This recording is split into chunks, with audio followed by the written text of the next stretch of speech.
Good afternoon. Good afternoon to everybody that are tuning in or that are behind the scene. I can't see you. You're welcome to the channel. I hope you're doing great, fine, beautiful, wherever you're watching from. Kindly let me know where you're watching from. If you can hear me.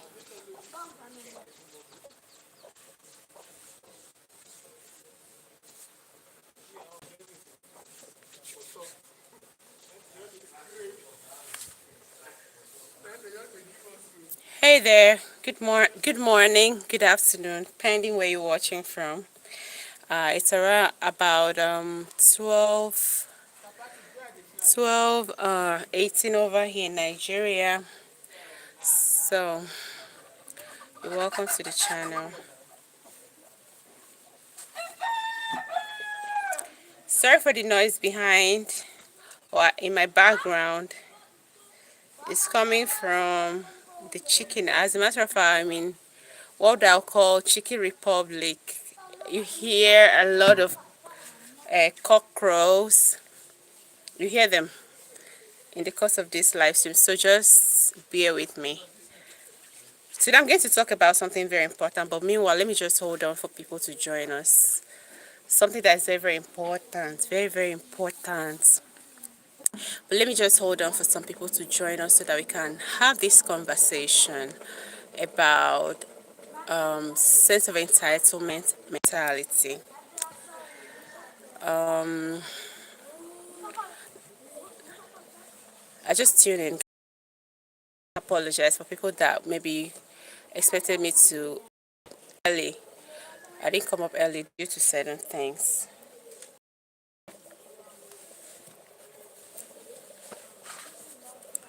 So if you're behind the scene, let me know where you're watching from. Let me just have a little audience, and then I'll go on.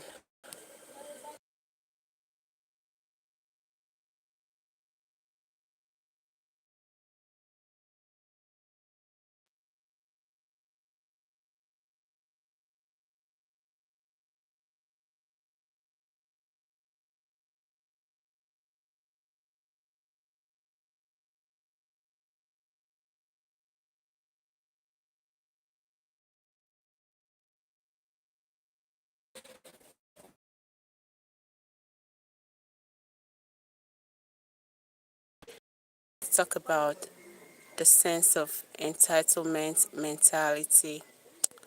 Sense of entitlement mentality. It's something that is very, very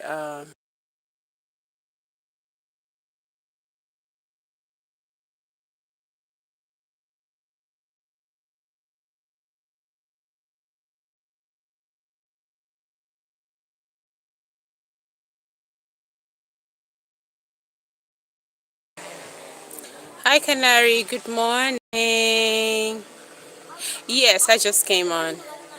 I just came on. I've been busy, when I woke up in the morning, I've been like officially busy. That's why I couldn't come up early, but I'm here. Good morning. So how was your night? Normal Nigerian asking, how was your night, Canary?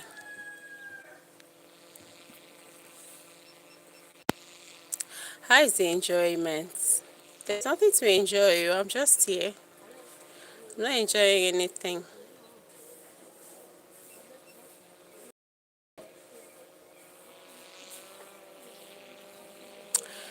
So, I think we're 7 minutes into the program. So let me just start. About today, I want to talk about sense of entitlement mentality.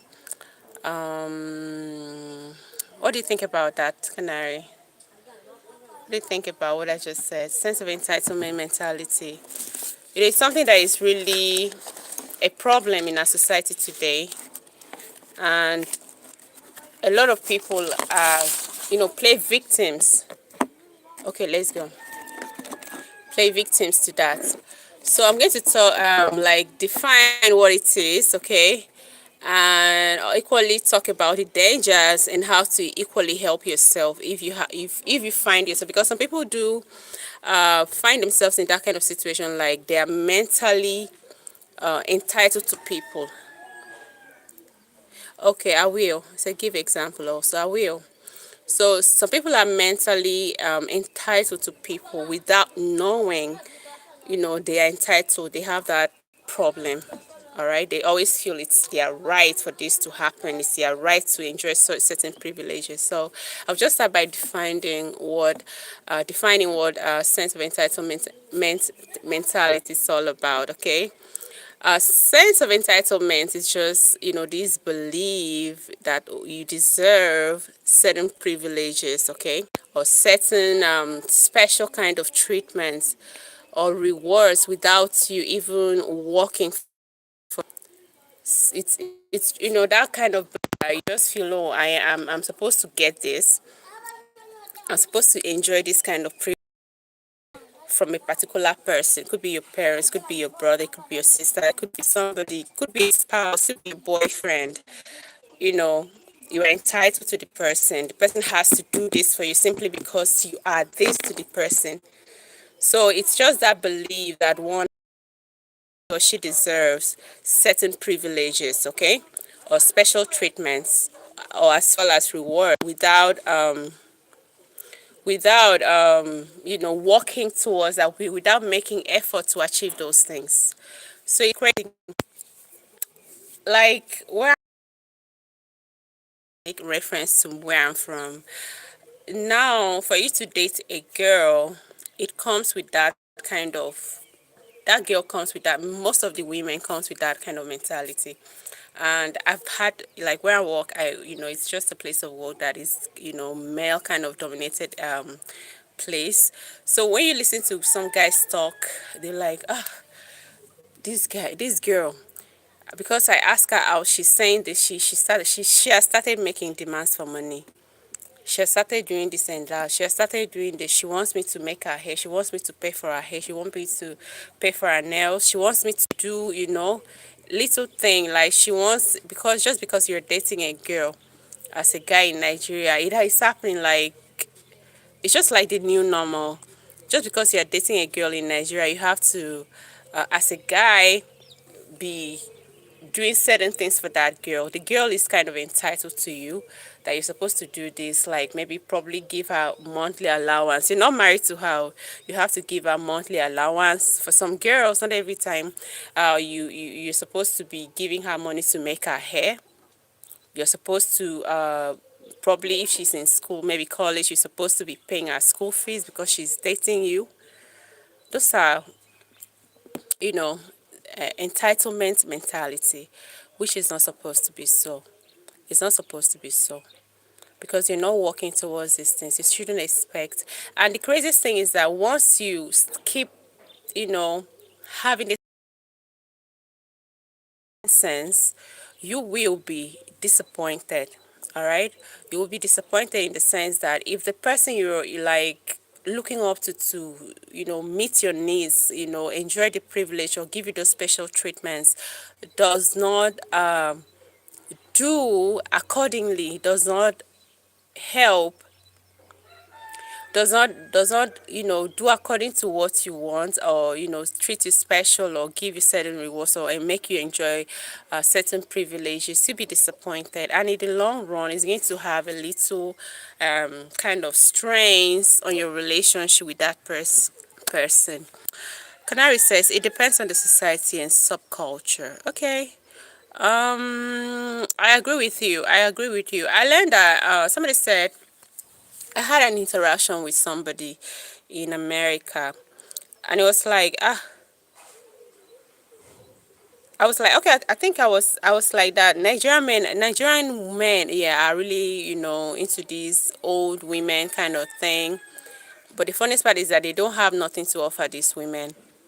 And it was like the women don't even need anything from you. In America, a woman doesn't date because of money. It's only in Nigeria. I was like, well, I say they don't care. They can even take care of themselves. Like, if you even start, they will, they will even embarrass you because they already have. So you're so say it depends on the society and subculture. So I really buy that. Thank um entitlement. Some people may not really know that they're entitled. Okay, let me just share it more. Another example of self entitlement, kind of, people that are mentally entitled to someone is some spouses, some call it wives. The fact you're married to a man doesn't make you you shouldn't just like you should hand over all of your problems to that man. You have to like try to work, have to like try to support, you have to be a support system to the man, because you never know. They say men don't show emotions. I don't know how true that is. Like they cannot really express themselves that much. They cannot, except it's almost breaking them down. That's when they open up. So for you to be a wife and then you want to be a housewife, I don't even like that. You shouldn't be a housewife. You should be a support. Even when you are at home, you should be um, probably a remote job would do. Get something doing and be supporting your husband, because if he carries so much weight, if he carries so many so many burden, like family this and that, like where I'm from, sometimes when a man marries a woman, you're like married, you're not just marrying that woman, you're equally marrying the entire family. By that is that your mother-in-law can come to your house or may have a problem, probably sick. As a son-in-law, right, especially if you're doing very well, you're expected to render certain kind of help. It could be financial help, could be like medical help, like take her to the hospital, pay the bills. Definitely it will involve finances. So you're not just married to your wife, you're married to her family. Or maybe your wife's call it siblings might just pay you a visit when they want to. You have to like customary, I don't know, it would be like somehow if you say, tell them okay, goodbye, when are you going, bye bye. But when they're going, you have to like give them little gifts, probably monetary gifts as transportation. So in essence, what I'm saying, as a wife you have to equally earn an income.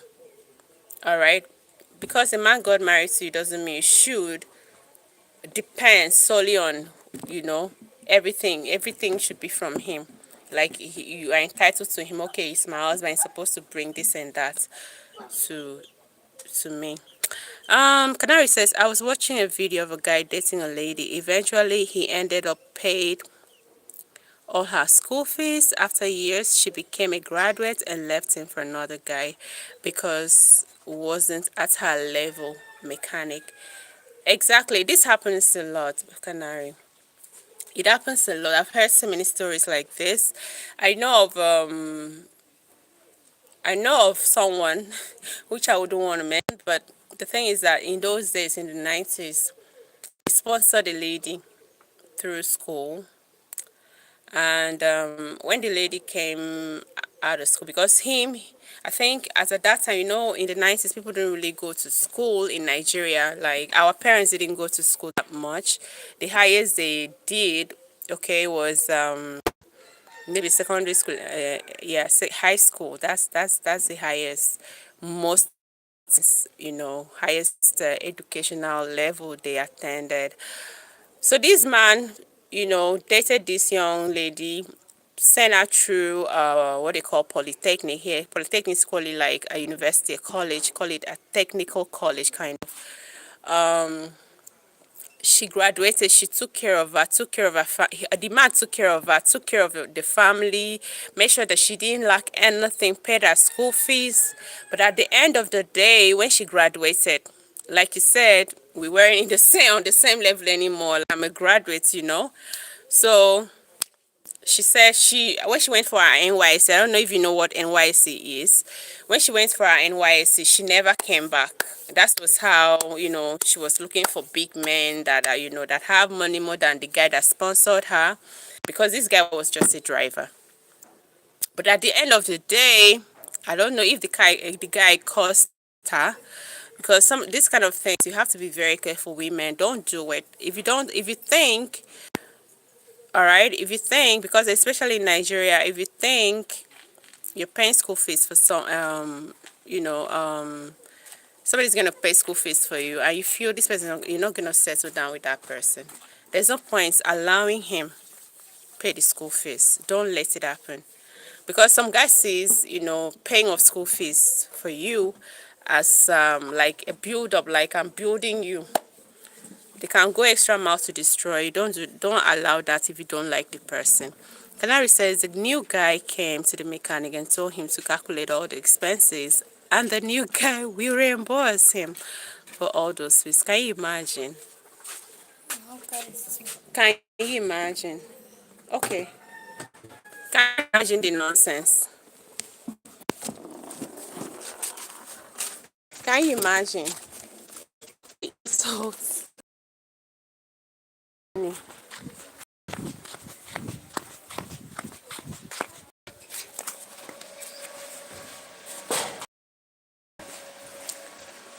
um,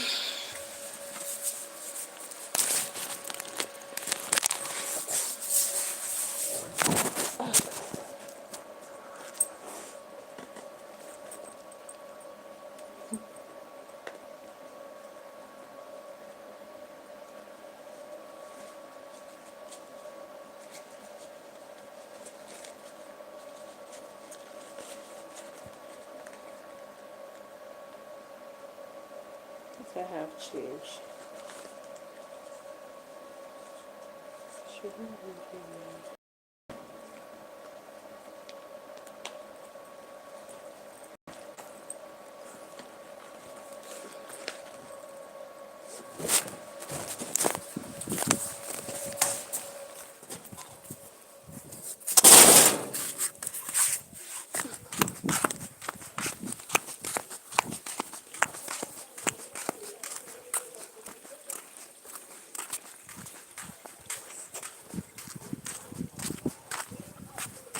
Sorry. Oh, sorry guys. So sorry. See, I don't know how much you're going to collect. It's just when you come back, I'll pay you. Thank you.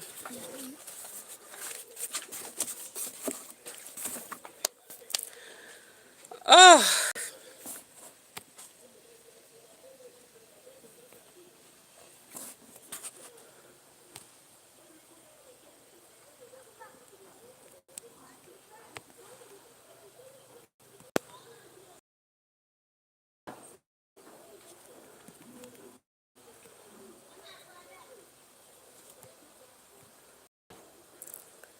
so the girl in question wasn't. What did I stop? I was saying that after everything, this lady travel. During YC, that's how she left the guy, and eventually, was hanging out with bigger guys, men that had money.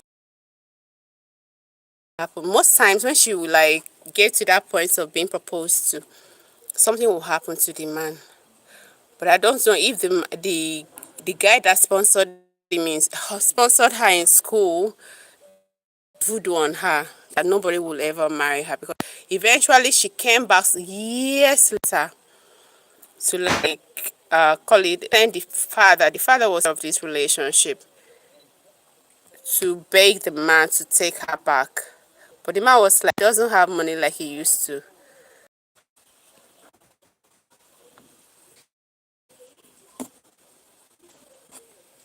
Yes, I'm so many distractions over here. So Canary, it's just like that. The man sent her through school, and then when she finished this call it technical college, which is equivalent to the university, she was like, there's in Nigeria we have this thing we call NYSC, National Youth Service, and when she went for that compulsory program, that's how she abandoned the man and then cut off that relationship. But the question is, think, like maybe do voodoo or costa, because eventually when she had other guys, and they were wealthy, they were doing well, were educated and all, but each time she was at that point of getting married to this man,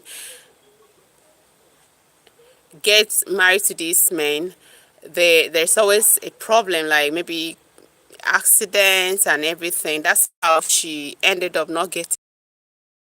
Later, she came back to the man through using her father to go ask the man for forgiveness, and equally take her that she's ready to settle down with this man that she abandoned. And the man was like, oh, baby girl, I don't have money again to take care of you. I have other responsibilities. I have children now. I have so many things. I'm looking about, I'm thinking about taking care of my kids. And that was just it. That's how that ended. So I've had some series of happenings like this, which I don't feel is okay. Are you back? I'm back, Canary. Did you ever find out the meaning of Nigeria? No, I haven't found out the meaning of Nigeria. Do you have an idea what it means? It's like somebody said something about changing the name Nigeria. Is it for real? I don't listen to news. Is it true you want to change Nigeria's name?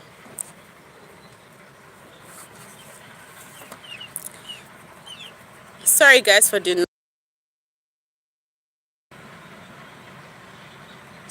noise. There's construction work behind.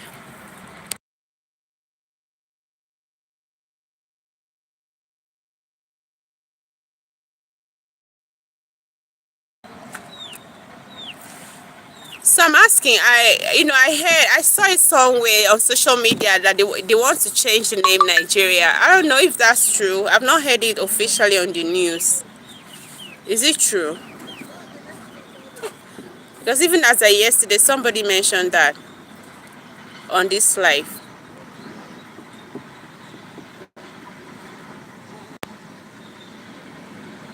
Sorry for the noise on the background. There's this construction machine passing. Sorry about that. You don't know? Okay. So let's go back to our topic then. Let's go back to our topic. There are so many, even at family level. I saw a video of a man. This man is like 40 years old in America. This one happened in America. This guy is like 40 years old, born into an only child anyway, born into this very wealthy home, okay? And ever since, because the parents were doing very well, the mom and the dad were doing very well, the guy refused. I think the show, like, because they appeared before this judge that was trying to, like, judge the case and then decide on what to do. So according to the father said this guy at, I think, 27,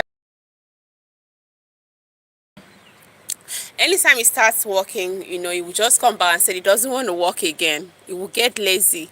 And he's been laying there on the bed every morning playing games, computer games. The father was like that he's fed up and he wants him to leave his home and then, probably start his own life. He doesn't want him in his home anymore. That he's been living free rent for free for the past, 40 years of his life. Guess what this man was telling? When it was his turn to talk, this man was like, yes, that he has every right to enjoy whatever he's enjoying because he never asked his parents to bring him to this world. It was their actions that made them bring him to this world. He was where he was. He was where he was. He didn't parents. He didn't plead for anybody to bring him into the world. But as a matter of fact, because the parents brought him into this world, that they are, responsible for him. It was very, like, when I saw the clip, I was like, what the hell? What's going on? What is this? This is not funny. This is not funny.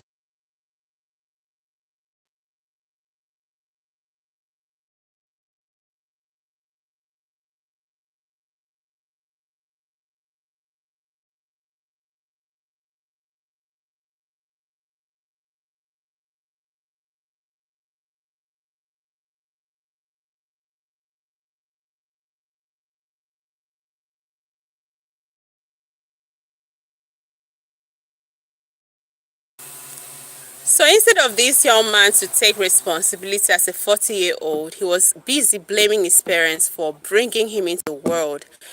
because he never asked his parents to bring him to the world. And because the parents brought him into the world, they're going to take care of him as because they have money. That's what he said. Because you people don't have money. You have money? What are you going to use? I am your only child. You're going to take care of me. Are you brought me to? Well, it was a very funny thing, like a very funny kind of scene to watch. At 40, you're still very entitled to your parents simply because they are rich. You see, it happens a lot over here in Africa. There are incidences of especially people that live abroad, our brothers, African brothers that live abroad, the family members, okay, don't even know what these people are passing. Some of them go through a lot. All right, they go through it so much, just that they don't want to say it. So sometimes they don't want to share to people that are back home in Nigeria or back home in Africa. They're just pretending everything is fine. They're trying, because all of us, personally, me before, I used to believe, oh, once you travel out, everything is fine. But it's not like that. I later realized it's not like that. It's difficult for them to like pay rent, even buy groceries, or do one or two. And most family members don't, respect that too. They be calling, send me this. They will send. I've heard of an incident where a lady came on social media, was talking about his brother that he just moved abroad, like I think 6 months ago. And then his brother's wife, not even the brother's wife, elder brother's wife, was sick. And because they're looking for money about that, I don't know. The brother called her and then was like, please, she should send money. She said, okay, that she don't even have enough money for herself to take care of her at the moment. But out of love, out of, okay, this is my brother's wife, out of, this is my family, she sent the brother 50,000 naira. And the brother didn't even acknowledge, to say, thank you, okay, I've seen this money, thank you. The only kind of the remark that came from the brother was just so sad, guys. Please, sorry for the noise. There's a construction work going on. Sorry, construction, whatever, vehicles passing.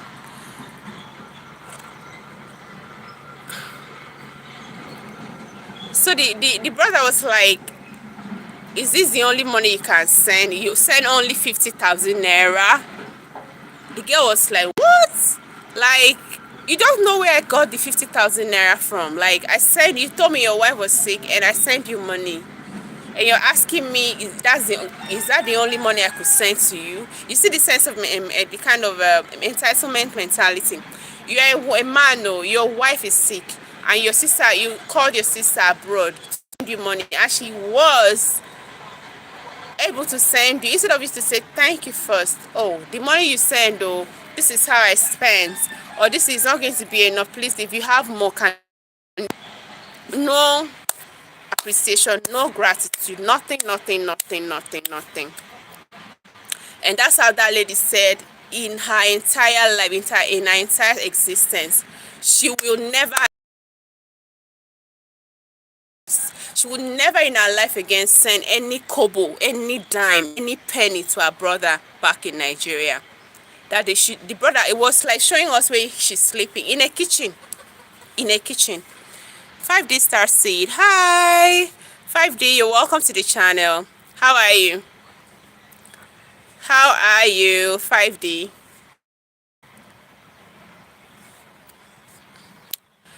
So we're talking about this what sense of entitlement. I don't know how it's done over there in America, but over here people are so entitled to others, so entitled, so mentally entitled to others. I don't know how it is over there. So that was just it, guys. Some people, like I said, suffer from okay, says good, and you 5D, I'm doing okay. I'm fine. I'm all right. Thank you so much for tuning in.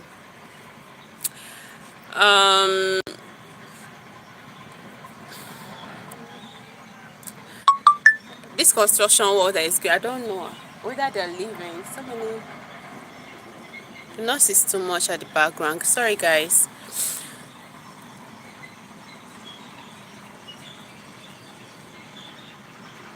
So if some people do suffer, like I said, from sense of entitlement, but they don't really know they are suffering from it. They just believe it's their right to get whatever they get.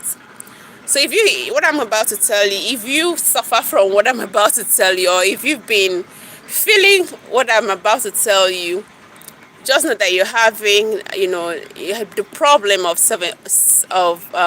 entitlement, and you need to sort it out. Like, it's not a good thing, guys. One of the things, self-entitled people always do is that they expect people to meet their needs automatically without making effort to, see if they can equally help themselves. They always expect from people to meet their needs. They always expect certain things for them. They always expect to enjoy certain privileges from people without making effort to probably, get their needs met. Do you understand? They always expect special treatment, like maybe in a home, your kids, they want you to treat them specially, even when they are grown up. And it's all good. If you keep pampering a child, you're gonna spoil, and it's going to grow up to be a very lazy kid. And you're not gonna be here as a parent for a long time. All right, highest you can go maybe 100 years, or maybe 100 plus, but you can't go up to 150. I don't see anybody that have lived up to one in, current generation. It's very hard to find people like that. So if you want to pamper your kid thinking you're doing your child well, and all he does is stay in the room, play computer games, and oh, please bring me food, and they bring him food. Please do me this, dad, do this for me, dad, mom. You're not doing that child any good. You are spoiling the child. So if you have a child, maybe it's 18-year-old, an adult child, let me not use baby, an adult child, and is still, expecting you as a parent to meet certain needs, all right, things that he can do for himself, just know that your child is suffering from entitlement sense, or entitlement mentality, and you have to help him break free. And how are you going to help him break free from that? By starving his need. Let him go work for himself. Let him stand up and become an adult, like you have been, because you made it possible for him to be, and you've been, as far as he's an adult, he should be providing for himself.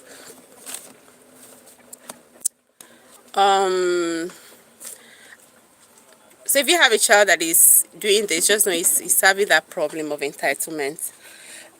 Expecting people to meet your needs, okay? Believing rules apply to everyone else, but not you. All right. For instance, now, like when we were kids, sometimes you expect one of your siblings to be washing plates, washing dishes, and you're not supposed to wash dishes because you just feel you're not supposed to be washing dishes, or your other sibling should be taking trashes out, and you're not supposed to be taking trashes. Like, you just believe that people are not you.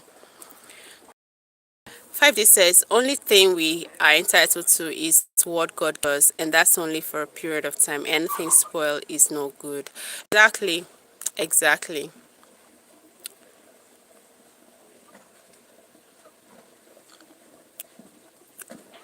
Another thing, entitled people does, if you listen to me, and any of these things I just read, probably you don't know you're entitled, but if you hear what anything I'm going to say,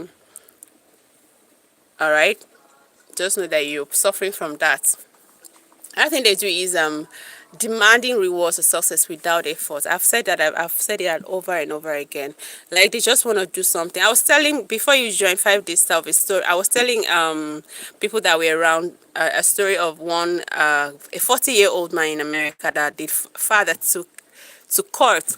Why was he taken to court? Because he's been living free of charge in the house, eating free food at 40, living like that, like, doesn't even have a future, because the only wrong the father did was that they were rich. Like, they live in the wealthiest parts of America, in, I think, is in Manhattan or so. in New York. They live in the wealthiest part of America. Like, they're very wealthy. They have a business running. So this guy just feels that he's not supposed to do anything for his life, because he's not even doing for his parents. He's doing for himself. So every morning we just wake up and then on computer games at 40. So it got so bad that the father said, "I've had enough," took him to court, and then wanted to evict him from his house. And when they asked him, "Why haven't you, decided to, or why are you not working?" If you hear what came out of this guy's mouth, it was like, I didn't ask these two people, like the parents, to bring him into this world. He was where he was, and they decided to carry out an act, and then got pregnant, and then they gave birth to him. He didn't ask to be here, and because they made him to be here, they are going to be responsible for him till he. Oh my God, shame finished me that day, guys. I was like, this Jesus, what is this guy saying? Canary says maybe he wants to spend time with his parents. I don't. So it's just a lazy kind of behavior. This thing started, like I always tell people, parents, young parents, you have to train your child. Like, if you train a child from zero, like, make your child to respect what you say from 0 to 13 years. Oh my God, you've really built a life. You've built, like, you'll be so surprised the kind of man this child will grow to become a girl, because he's going to be the best. He's going to, he's not going to make mistakes. Because once you call, like my dad, if my dad is around, I know my dad is around. You dare not fuck up. You dare not mess up. You have to be at your. You don't have to. What's good? Nabi, you're welcome. What's good? We're talking about entitlement mentality. So you make your contribution. You're welcome. How is your day going? Uh so the judge really gave him, what he deserved. He was thrown out of the house, asked to go work. He stopped working, I think, when he was about 20 or 27 years old, only because the parents were rich and he saw free food in the house and a free rent to stay. It was crazy. Um, the thing, like, yeah, they make blame, like they blame people. Self-entitled individuals blame people for their woes, for their failures, especially when things don't go their way. Like that man I just used an example, the 40-year-old American white guy. It was blaming the parents for bringing him into the world. That because the parents brought him into this world, they have to take care of him. I don't know how long the parents must have been taking or supposed to be taking care of him, because these parents were like in their 70s. How long? You blame people because they're not up to your expectation. You blame people because they're not treating you like you feel they should be treated. You blame people. That's a an entitlement kind of person. Because when your expectations are not met, you will blame, definitely. You get disappointed and start saying things. And this doesn't go down well, because it's going to strain the relationship with whoever you're looking up to. Another thing self-entitlement individuals does is that they don't show gratitude. They don't. If you like, turn your neck upside down and then try to please somebody that's self-entitled, or that has a sense of entitlement, will never, ever, ever, ever see all you've done for them. They will never, ever, ever see what you've done for them. They will say, especially if there's a competition somewhere. Maybe they have another. He has a friend somewhere that maybe the sister is doing more. Probably that sister doesn't even have so much that is going on for her. Maybe just the two of them is doing more for the brother. He will start comparing you instead of showing gratitude, instead of being patient with you, instead of trying to stand on his own. He will blame you for not being able. Oh, you didn't send me to school. I've seen that a lot. I've seen that a lot in Nigeria. Simply because your parents send you to school doesn't mean you can plan and then put yourself through school. Simply because you grew up in a poor family is not an excuse for you to remain poor. I don't think it's an excuse. Make effort, it's going to work. But you see self-entitlement individuals, they will make excuse for a living. They will blame you for everything. especially if you're the one that is like the light of the family. They will blame you for everything. They'll say, what did you do for me? When you were this, what did you do for me? When you were that, what did you do for me? They blame you for everything, and they don't show gratitude, which is this, the most heartbreaking part of the whole thing. So it's a very terrible thing. Let's talk about the dangers, guys, of being entitled to people. It damages relationships. If you're entitled to people, it will strain because you're putting pressure on someone. And if you put so much pressure on someone, there's likelihood of the person, retrieving from you, doesn't really want to come close to you, doesn't want to really relate with you that much, doesn't want to try to avoid you. That's the word. The person will try to, as much as possible, to avoid you.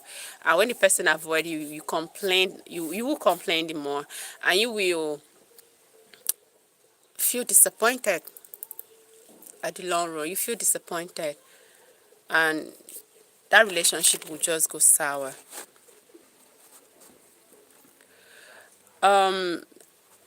Constant demand. Namdi says the main issue is lack of responsibility. Yeah, it is. It is. It is.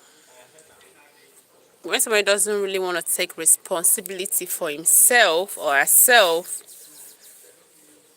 that's, you just get entitled, and you will spoil things for yourself. So they have this selfish behavior.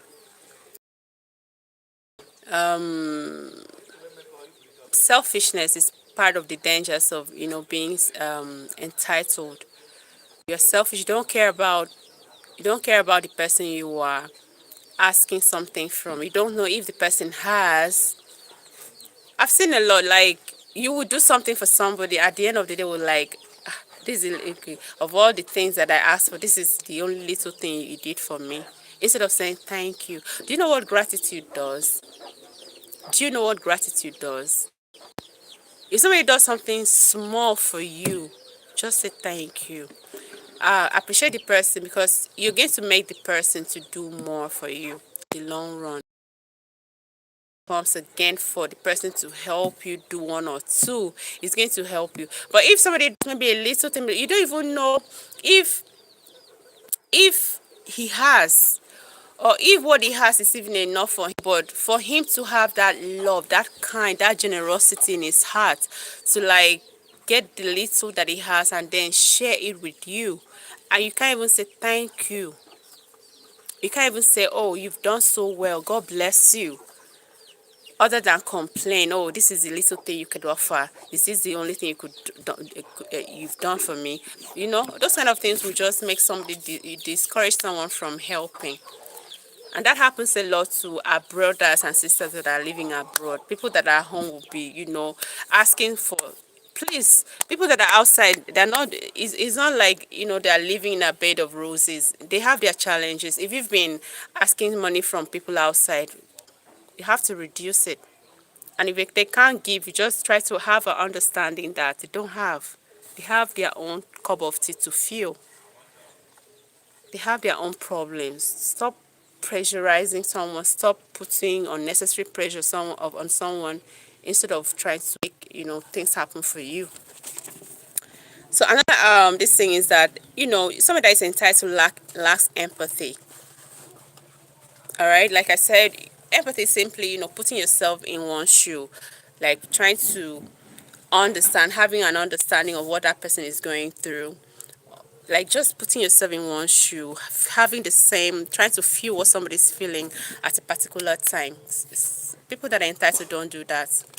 Like girlfriends now, if you have a conversation with men now, they say, oh, she's asking me to do this. You're asking a guy that you just made to buy you probably like December has come now, especially Nigerian girls, to buy you hair, bone straight hair, 1 point something million. Somebody just met, and you didn't even care to know if he has up to that amount. All right. And if these kind of things will drive some men into crime. It drives some people into crime. It drives some. I've heard men. My girlfriend said he wanted this. That's why I went stealing. So you put unnecessary pressure on somebody's son, and he goes about, goes extra mile, and because of the pressure you put on him, just because he wants to please you, he will go steal, and then once it's caught, he enjoys the embarrassment by himself, all alone, and you are not there. So everybody has to be like empathic. If you ask somebody for something, say, okay, I don't have. Try to understand. It doesn't have. I think, especially if it's somebody that is very generous, if it's somebody that have been helping, if somebody that have been, supporting you. Last time you say it doesn't have, try to have that understanding that doesn't have. Try to put yourself in that shoe. But you see, self-entitled people don't do that. Uh, yeah. Study says true. Another thing they do, self-entitlement, the dangers is just you think, you're not thankful. They're not always thankful. Gratitude open doors, more doors of blessings. Gratitude makes you stand before, I don't know, will open doors like this for you. Learn to say thank you when somebody does something good for you, no matter how little it is. Don't be entitled. Okay, he's supposed to do it. He's doing it because he is responsible to do it. No. Even if it's your wife, even if it's your husband, I know, call it in marital union, a husband is supposed to provide. If he provides, as a wife, tell him thank you. Or if it's a wife is supporting you, as a husband, tell your wife thank you. All right? Even if it's his responsibility, tell him thank you. So the dangers again is that this entitlement individuals always have this kind of victim mindset. They're always playing victim. Like the guy I told you guys about earlier, the guy, the 40-year-old boy. Yeah, he's a boy. 40-year-old boy that lives with his parents. He doesn't want to work. Every morning he's just waking up to eat and then sleep, play computer games till the day is over, and then the next day the same. He plays victim. He played victim in the court room. It was like, I didn't ask to be here in this planet. You people, just got involved and then you gave birth to me. I didn't want to be here. You brought me here. That's a victim mindset. That's a victim mindset. And that's what entitlement individual does. They're like, yes, you're supposed to do it. You were, like in Nigeria, maybe you have this uncle. I was privileged to, while growing up, to live where there's in the same compound where there's a politician. It was a councillor at the time. That was 1999, 2000. So this man, my neighbor, was a councillor. The fact that he was even staying far away from his local government, he was from Obotokara. If you're from Akwa Ibom, you should know Obotokara. So he was a councillor in Obotokara, and he lived in Ikotekpane, which is a very far distance. But I'm just going to tell you this. Every single morning, before you wake up in the morning, you see people lining up from his ward. People from that community where he's representing will just lined up, waiting to see him. This one will come with my child's school fees. This one will come with the hospital bill. This one will come with one problem. Like, it will solve problems. But even with that, there was always somebody that would say, when you were a counselor, what did you do for me? Forgetting that he has a family. The fact that it's representing you politically, probably, your constituents, doesn't mean, he should use his, or he should forget about his family. He should just use whatever he's getting, or maybe his salary, or everything that he has as income to solve people's problem. He has a home. He has his own responsibility to take care of. He cannot satisfy you. So stop playing victim if you've been doing that. Or maybe you have an uncle that is, highly placed somewhere. And then, like me, I finished school in a very young age, like college. I finished school very young age, and I know a couple of people that came out. Oh, I'm gonna help you. Give me your CV. I'm gonna do this. I'm gonna do that for you. I'm gonna get a job for you, because that's how it is. Like Nigeria, you have to like know somebody that knows somebody that knows somebody before you can secure something good. So they got my CV. Some of them came back, oh, I tried, or I did this one, or I understood with them. Maybe it's not their own, God never designed for them to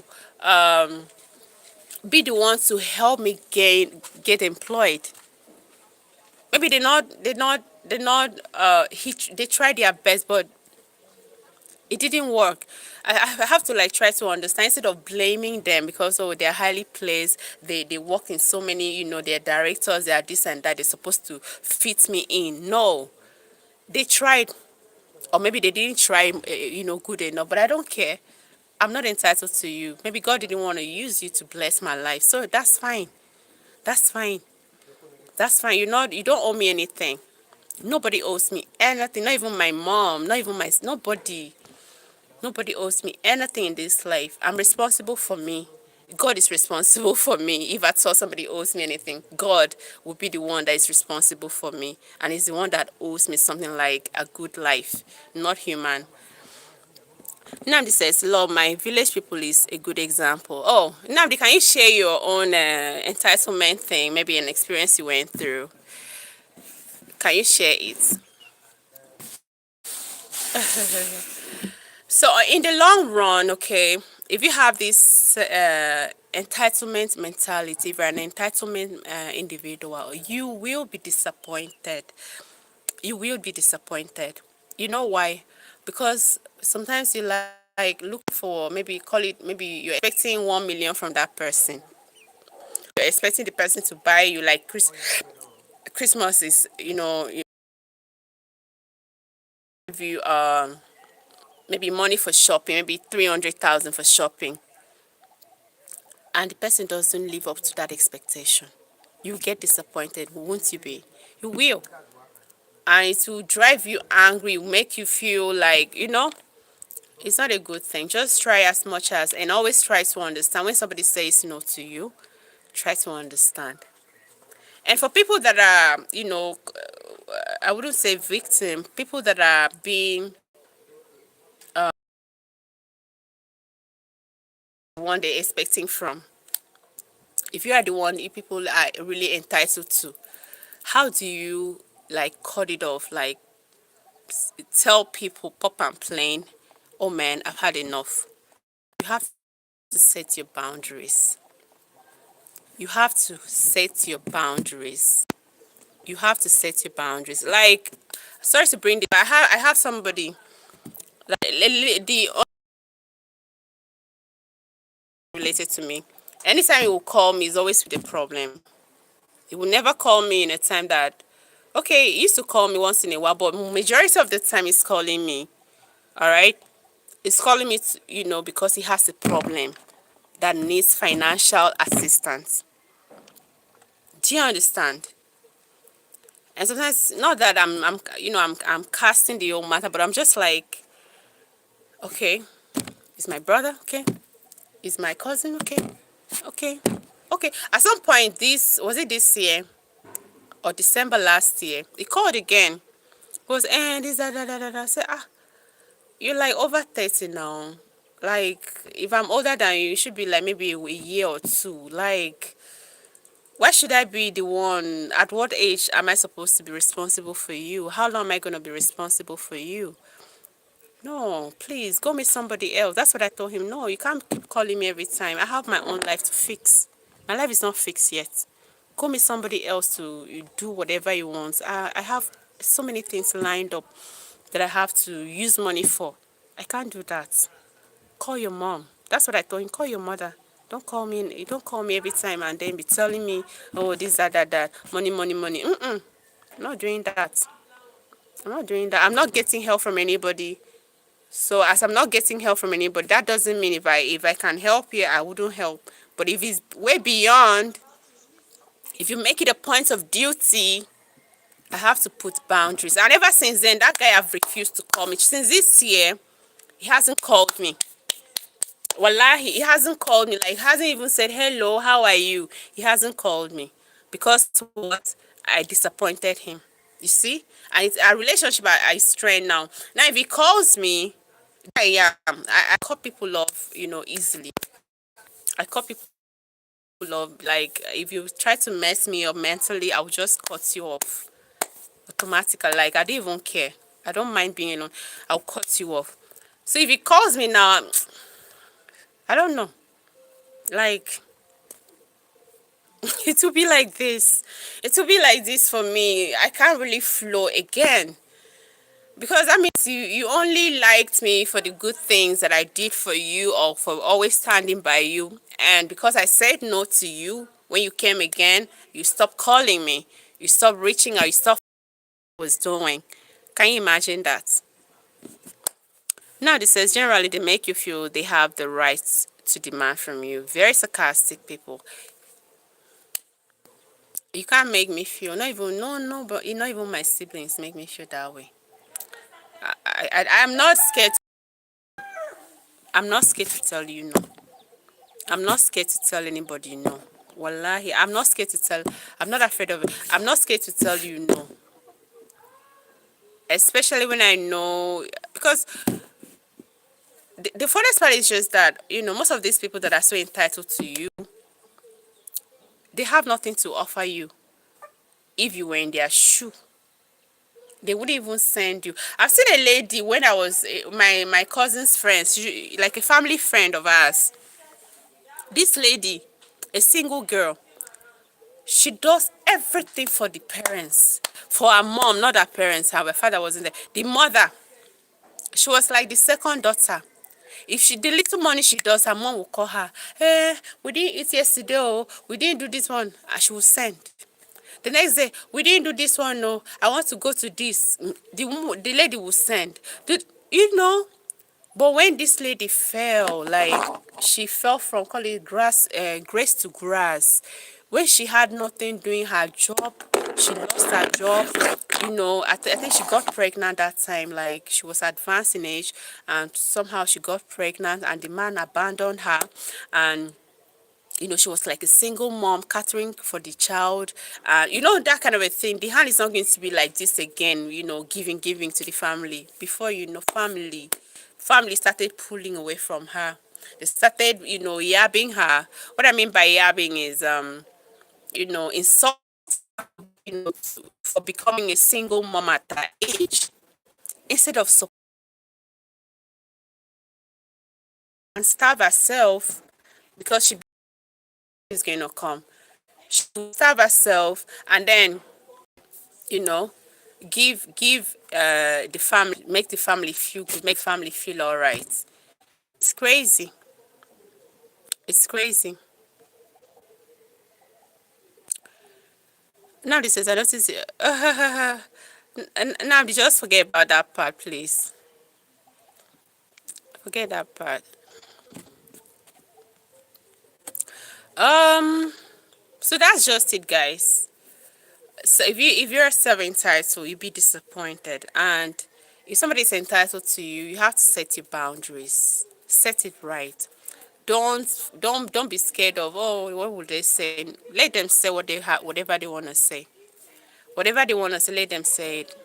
Whatever they want to do, all they're gonna blackmail you behind your back or say bad things about you. Oh, she doesn't help, she doesn't do this. I don't care. Like, I don't. You shouldn't care, especially if it's something that somebody taught me something. Somebody taught me something. The fact that you're helping, especially if you have this kind of, like in Nigerian setting, African setting, you have to like um extend hands to your extended family members in form of helps or help. You have to like extend hand. You have to do this and do that. Don't do it to your own detriment. Never you do it to your own detriment. Yes, help, but let it not be that you help, at the end of the day you go broke. Let it not be that you're helping somebody, at the end of the day your own plans that you had set, okay, to accomplish in a particular period, you can't accomplish it. All right, help, do what you can, support all. Like now, if somebody comes to me and say, oh, I want to do this, da, da, da, and this is so amount, I will just ask you, how much do you have, so I know what I can add for you. How much do you have on ground, so I know what I can add for you. So whatever you're going to do out there, if somebody's entitled to you, if you suffer from this kind of, you're surrounded by this set of people, just make sure that you satisfy yourself first. Maybe a little bit selfish for you. Just, satisfy yourself first before you go ahead to like please people. Because at the end of the day, the same people that you're trying to please, be it family, be it friends, be it relative, guys. So I don't know. Do you have any question for the today's talk? Or should we talk about something else? What should we talk about now, Namdi?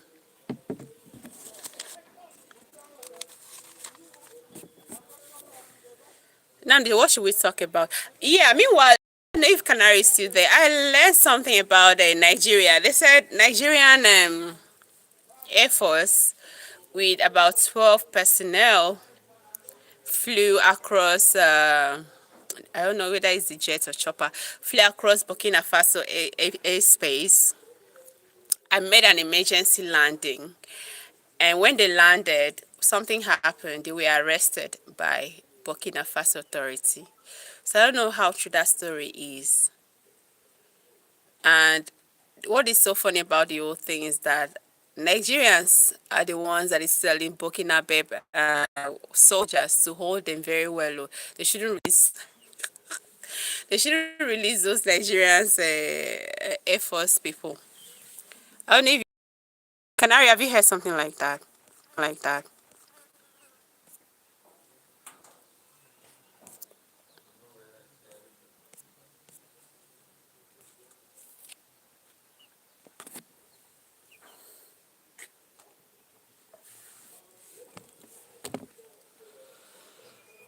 I said that as I yesterday, okay, Nigerian Air Force, I don't know if it's chopper or a jet, flew over Burkina Faso airspace, and I don't know what happened. They made an emergency landing, and because of that, they were arrested by Burkina Faso authority. Have you heard something like that?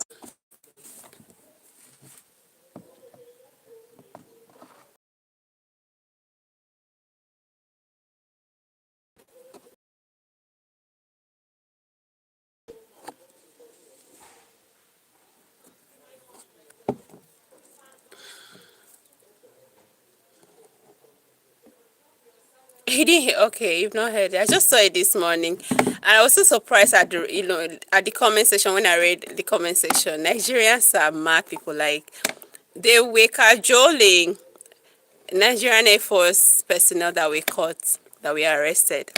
Some of them were like they should catch them or they should keep them, that they shouldn't return them, that they are working for France. I don't know how. I don't know. I think it's not funny. It's just very funny though. It's very funny. So that's my lecture for today. Self-entitlement. Don't be entitled to someone. And if you have, it's going to lead you to disappointment. What else should we talk about, Canary? Canary, what else should we talk? Namdi, what else should we talk? 5D star, what else should we talk about?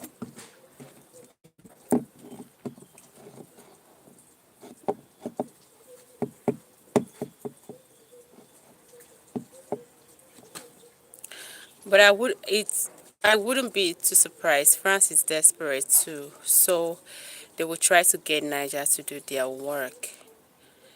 The question is Niger good enough to do the work?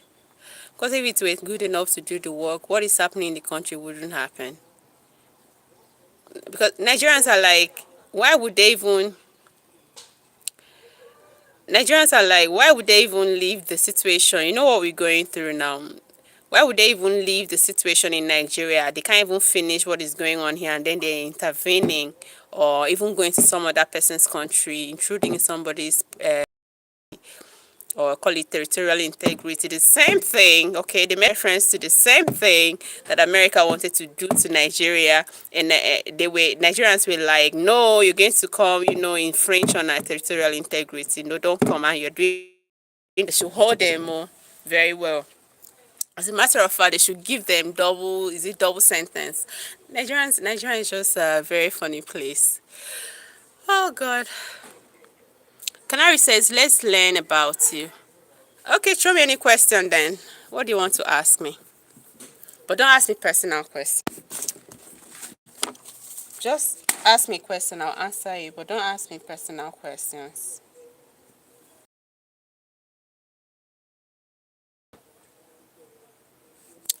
Yeah, Niger people don't want them to do it, but dollar talks. That's true. And currently, in preparation for 2020, is it 2027 election? You have a point. You have a point for 2020. Anything, but for how long will African countries continue to dance to the tune of the West? Like, for how long? For how long? We have everything it takes to like take care of ourselves without borrowing from foreign countries, without depending on foreign countries. Probably, if you want to depend on foreign countries, it should be like, okay, you have mineral resources. I have the technological know-how. You send your people to learn and then bring that home, or whatever you go there to see, like try to replicate it back home. We have everything for Canary. Very rich. The only problem is just poor leadership, and the what we have doesn't really go round. It only ends in the hands of the elitists. Those people that are very, that's the problem. Africa is very rich. I don't know why. I don't know how long we're going to continue dancing. Do Africans have the aims, goals, and objectives? That's a big question. I don't know. I don't know. But a country like Burkina Faso, I think I would just use that one as an example. Maybe. Because that guy is very visionary. I mean, Ibrahim Traore is very visionary. He knows what he's doing. He knows what he wants, and he has done a lot in a very short period. Do you know what it means for you to come out as a leader in Africa, and then your people are the ones protecting you because they know the West is going to come after you, and then your people are sleeping on the streets to see who's gonna come in the middle of the night to take you out. Is that crazy? So I guess maybe Burkina Faso, and I think somebody said Botswana is a very developed place now, and it has a very beautiful economy. So countries like that, but the giants, these these sleeping giants, I don't know if he has anything like goals and objectives. Canary says Africans are aware of the new colonial. Yeah, they are. The educated ones know. The educated Africans know. They know. They know. Like in Nigeria, most of the borrowing, they borrowed during Buhari's time. They borrow, pose. What are you borrowing for? Most of us were against it. Why are you borrowing? Like, we have enough. We have enough. Why are you borrowing? Borrowing for what? Borrowing for what? To pay which debt? What are you doing?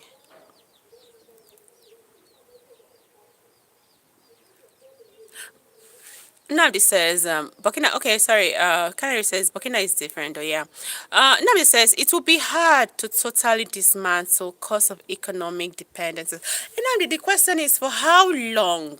For how long are we going to continue to depend on the West as Africans, or as an African continent, or as a continent? For how long are we going to continue like that? Seriously. The last time I told you guys about Singapore. Somebody said, ah, Singapore is just a small country. Nigeria is bigger than. Everything starts from the mind. I've said this, I can't emphasize it enough. Everything starts from the mind. If you just decide, okay, if we have a leader that comes out and said, okay, we're not going to do this, like just change everything that used to be normal, you change it, definitely it's gonna work. We'll go places like we will be prosperous. Like the prosperity was just gonna be, in the hands of, the well connected. It's going to be all over the place. For how long are we gonna continue to depend on this and that and that and that? For how long? It's not doing us any good. Nigeria have existed how many years now? Over 60 years.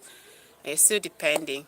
You still can't really take a major decision without looking for, trying to get an idea or one or two tips from the West. That's stupid. Okay, you see, Canary says Singapore is one of the four Asian tigers that rapidly develop in one generation. You see, in one generation, that's a generation is 100 years. You see, and why did that happen? Canary, why did that happen? Just the educators. Why did that happen? Because I still know Singapore was colonized by Great Britain. The same Great Britain that colonized Nigeria is the same Great Britain that colonized Singapore. And I don't know if I'm wrong, correct me if I'm wrong, Nigeria is more blessed when it comes to natural resources than Singapore. But how come Singapore has prospered? Like, you can't say it's a developing country today. You can't call a Singapore a developing country. It's a developed country. While Nigeria have been, at, or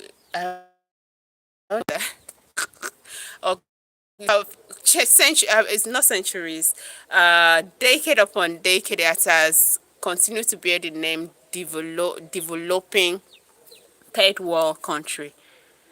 Canary, can you tell us? Okay, we use generation as, okay, a child born grows, becomes an, okay. All right, thank you for that. Thank you for that.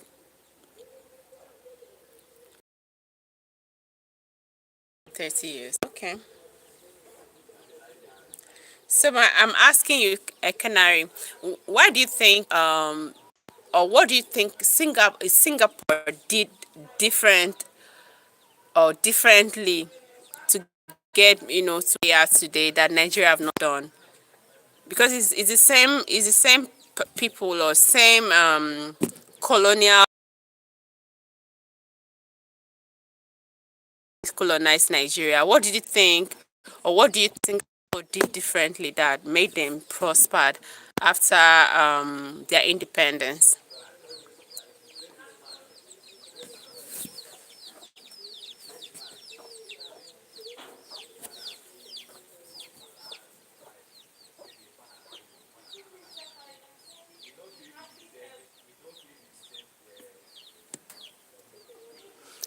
Okay, Carrie is saying the four tigers: Singapore, Hong Kong, Taiwan, and South Korea. Okay,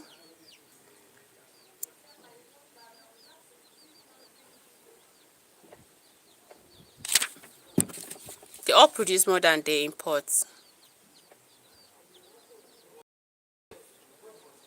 Okay.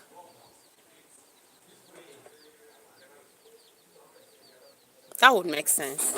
Because like Nigeria is not even a producing economy, oh. Apart from the crude oil thing, even the we produce. Thank God for Dangote. Thank God for Dangote. Before now, Nigeria's or call it Nigeria's refinery went down, and it's down because the look of things. When this Dangote, started coming and was like, I want to refine crude oil.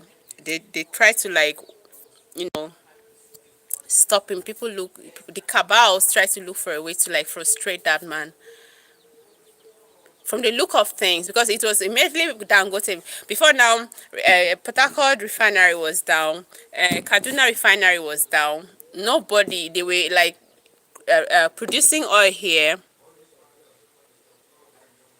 I know. They were producing oil here in Nigeria, and then you will send the oil back to where you're sending it to abroad for refining, and then you transport it back and be selling to Nigerians. But you have a refinery. You have two refineries, or even I think the Warri has one too. But three refineries: Kaduna, Warri, and Port Harcourt. Why don't you fix them? Why don't you even fix one? Why don't you even make one to be refining the oil? The cost of transport. Nigeria, wallahi, except we change our mentality, e no go better. Except Nigerians change their mentality, e no go better. When Dangote came, they like fighting. Why do you say refinery is not the issue?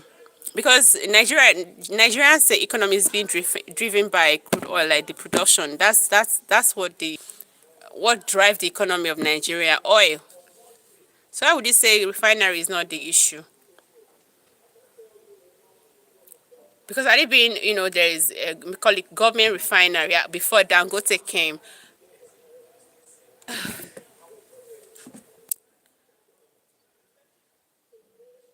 Exactly. Now Namdi says, because of what this exactly what the benefit they were deriving from, sending those crude abroad and then bringing it back, sending it abroad, and then the benefits, there's this kind of probably contract. Okay, you give me so percent, and all these Westerners are no sense, guys. They're not sense. They're not sense. So what they were getting from, they try to frustrate that, so that will continue. They tried frustrating Dangote so that will continue. But thank God he came out. But even coming out, say, things are really difficult. Canary says refinery is not the issue, but Lugard gave you the mentality on purpose. Yes, that's the neo-colonial system. I used to hear some Nigerians say God will punish Lugard, but I don't know. I wouldn't want to blame. That's still not taking responsibility as a nation. We just talked about some of entitlement. Like we've not really taken responsibility as a nation. That's why we are where we are. If somebody comes up and then change the mentality, change, okay, the blame game. Oh, it's British that did this to us. It's this that did that to us.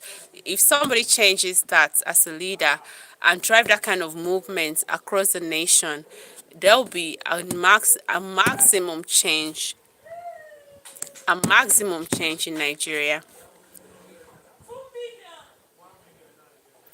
Nigeria was created to be dependent, right? Or to be a dependency. But it won't be too long. It won't be for long, Canary. If at all that's true, it's not gonna be for long. I will, like, it's not gonna be for long. It's not gonna be for long. It's not gonna be for long because this generation of Nigerians are too brilliant, are too smart to be fooled with or to be toyed with. They're very brilliant. They are very, they are very smart to be toyed with. You're saying pride. What kind of pride? Explain. You're saying we are giants. The sleeping giants. Hey, wait. Sleeping giants. Oh. Nigeria used to be a giant, but now it's a sleeping giant. Meanwhile, na 419. Exactly. Sleeping giants. It's crazy. This country, a very rich country. Oh. See the landmass.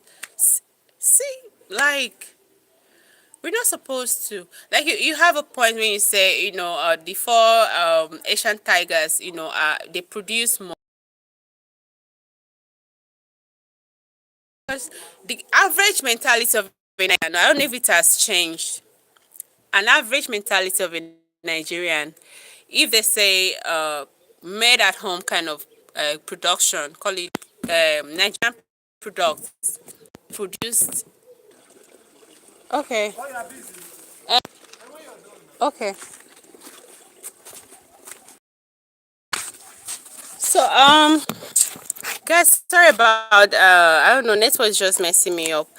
So I was saying something. I said you were so right when you said Canary. You said something here. You said that the four tigers, yeah, that the four tigers, okay, Asian tigers, they produce more and import less. That's why their economy, they are doing very well, and that's very true. All right, in Nigeria, let me give an example. Every Nigerian has this mentality of, you know, having more value for an imported thing, maybe from China, they have more. They don't patronize made at home or call it made in Nigeria kind of goods or made in Nigerian products. They prefer made outside Nigeria, regardless if it's even inferior, regardless if it's the value is not that okay. They prefer made outside the country kind of products. For example, say an Aba made bag, you place it here on the table, and then you bring another bag, the similar, maybe similar looking bag from made in maybe Italy, probably by somebody, an Igbo guy that is staying in Italy, one maybe a bag factory in Italy to produce that. So far it's from Italy. Most Nigerians, the slay queens, the slay kings will go for that bag because an average mentality is style outside, anything outside, coming from outside is the best. And they will be, showing off, oh, I got it from Italy, even if it's the same thing. So you're so right to say that, and that's one of the things that I've really kind of crushing our economy because we don't produce more, but we consume more things from outside. Yeah. Yes. Yes. 300. Okay, please meet that guy for me. David! Sorry, I beg. Just meeting will give you two. Please give him two. I'm busy. Sorry, guys. Canary says Lugard didn't make his own people giant. Now Niger mentality was given by Lugard. I don't know. I don't know what you mean, Namdi. Better explain more.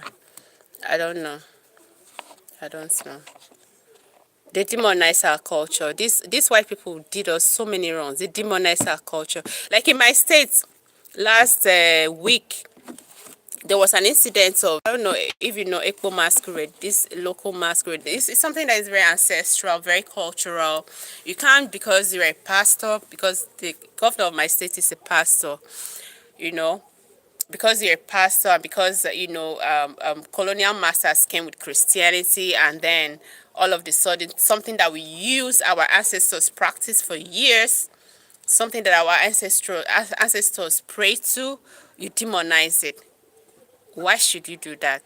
That means you're like wiping out your identity simply because a white man came and then told you this was the best thing to be, or this is the best way of life to live.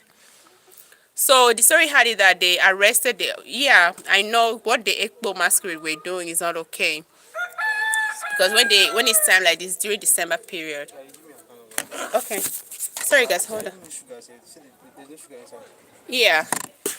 Guys, please just give me 1 minute. I'll be right back. Ogasa, they come. Ogasa, I want to give person money. I want to give person money, Ogasa. Ogasa, I want to give person money.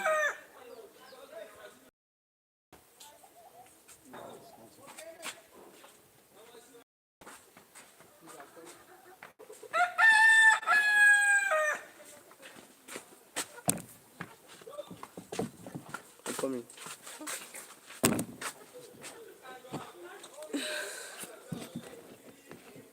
Why you give you this small one? Eh? Kabani kuji down bunker. Let me change this small one.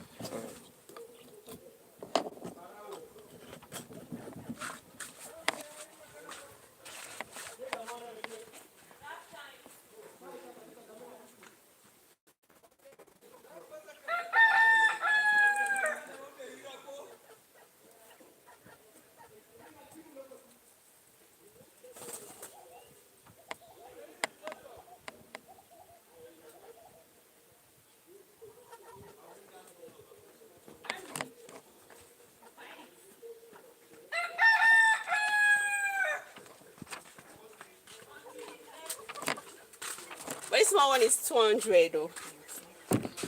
In case you still want to pick. Agasa. Sir? Okay, sir. I can buy this one for you. No, you said 300 now. 300. That's too small. I should pay another one.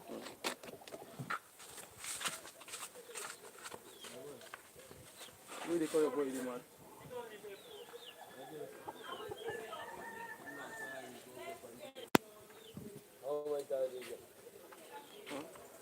I didn't get no.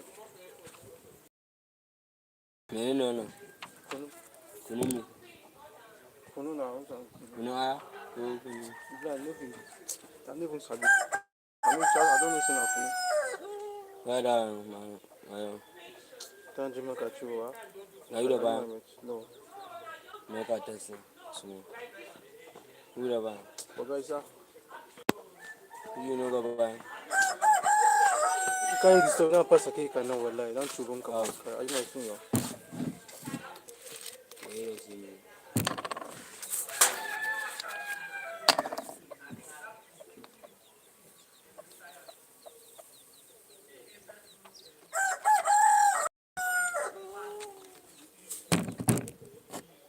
see that some people don't like sugar, that's why I don't put the sugar. People don't like it. I can't remember, let me. Okay, let me just write it. Okay.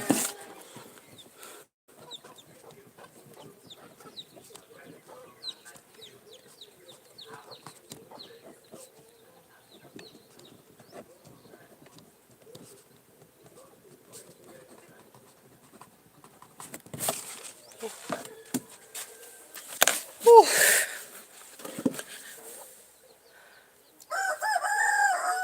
Sorry guys, I'm back. I have to make sales. 900. Yes, 900. Thank you so much. Thank you. I'll check it later. What's the name? Sunday. Okay. So I'm back, guys. Where we was I? So I was trying to tell you the story of Ekpo masquerade. So they ban Ekpo in Akwa Ibom. They said they shouldn't go on the street again. They shouldn't showcase the culture. They should any Ekpo masquerade whatever that is being found on the streets of Uyo will they arrested, some young men down, they enjoy all those kind of things. They still masqueraded themselves and they went on the streets as Ekpo masquerade. So they arrested a couple of them, after that ban, and then they took them to a police station with the plan to like take them to court. They actually took them to court, but but I thank God for whoever that represented them, the lawyer that represented the Ekpo masquerade, which is our culture, which is, when they got there, they were like, come on now, why would you even, besides, Ekpo masquerade is the one you're saying. The person inside is not even, Ekpo is it's a spirit, it's an ancestors. What are you doing? Like, are you trying to, because you're a pastor, because as the head of the government of the state, you're a pastor, you're trying to demonize our culture? That was the argument. That was the argument. At the end of the day, Ekpo masquerade won the state government of Akwa Ibom State. That was last week. Ekpo masquerade won the suit or whatever against the state government. It's the state government that took Ekpo to the court, but Ekpo went and then won everything. So it was a very beautiful celebration, because the fact that maybe a white man, like, I don't know, so many things go enslaving. We really need to change. We really need to change our ways. For change to come, it really needs to have to be via. That's what I have to say. So Canary, are you still there? We're giants. Meanwhile, Nafa 19. Lugard didn't make his own people giant. Now you. Nigeria mentally was given by Lugard. Well, I don't know. I don't know.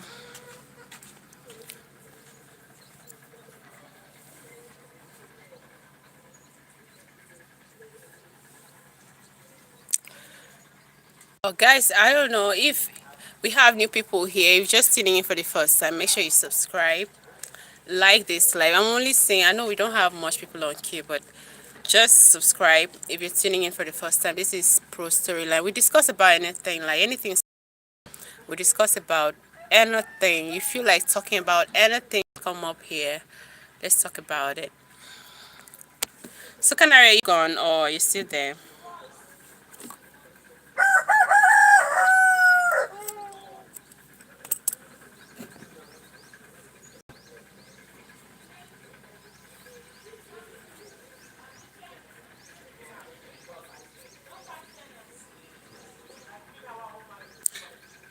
Let's talk about this documentary. I don't know anybody that watched, what's it called? The Reckoning by 50 Cent.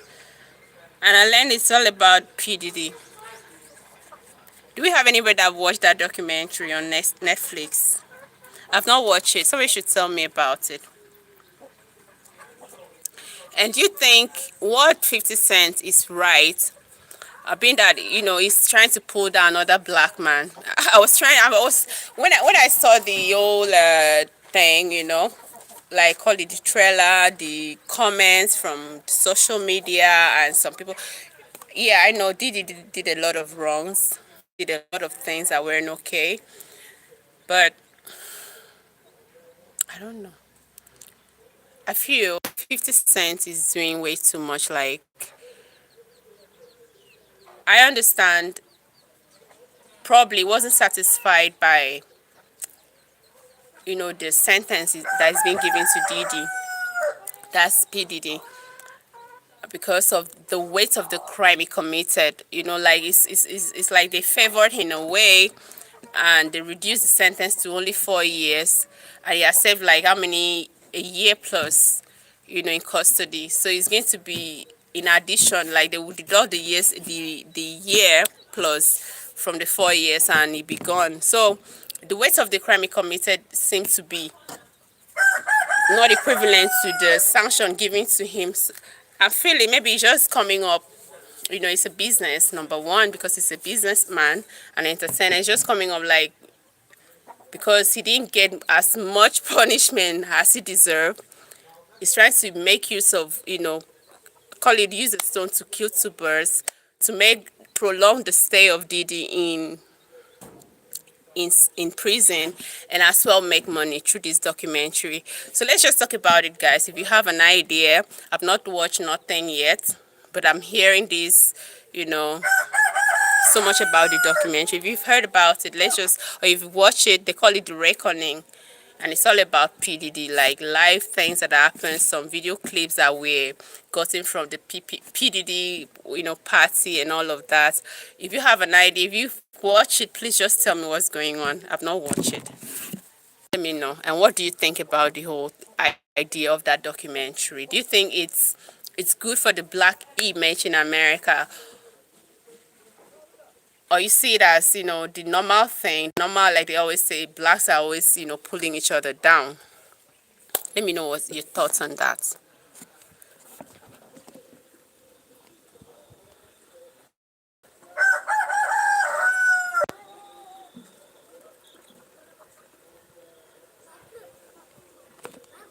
Because personally, I just feel, I don't know, like, I just have two kind of minds about the whole thing.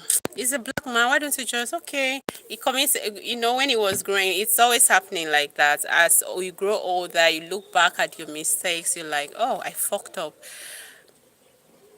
Should he use that against him in the future when he's like, oh, I messed up, I regretted all the things that I did? Are you supposed to use that against him in the future? Being that he's a black man just like you. And you know what that means. Guys, just say something. Let me know what your thoughts are on the Reckoning. That's the title of that documentary.